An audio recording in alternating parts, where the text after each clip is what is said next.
मी प्रसाद काथे आपल्या सगळ्यांचं स्वागत करतो। आता आपण पटकन पाहणार आहोत आज महाराष्ट्रामध्ये कोणत्या 3 बातम्या दिवसभर चर्चेचा विषय ठरल्या त्या आता आपल्या समोर येतील। सगळ्यात महत्त्वाची घटना होती की आदित्य ठाकरे अमित ठाकरे यांची पत्रकार परिषद, पण त्याच्याच जोडीला संध्याकाळच्या टप्प्यात घडलेली घटना ही सुद्धा ठाकरेंच्या समोर एक नवं आव्हान घेऊन आलेली आहे। ठाकरेंना अजित पवार यांनी थेट प्रश्न विचारलाय की पैसे होते तर विकास का नाही केला।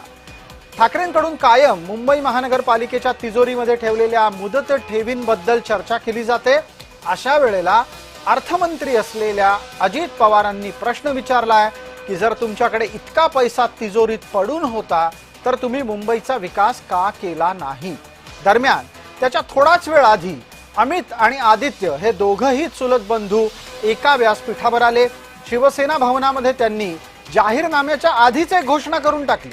खरं तर अद्यापही ठाकरेंचा जाहीरनामा अंतिम झालेला नाही, तो शेवटच्या टप्प्यात असतानाच या 2 ठाकरे बंधूंच्या संयुक्त मार्गदर्शनादरम्यान आदित्य ठाकरे बोलून गेले की सत्तेत आलो तर मुंबईमध्ये 700 चौरस फुटापर्यंतची घरं ही मालमत्ता करमुक्त होतील।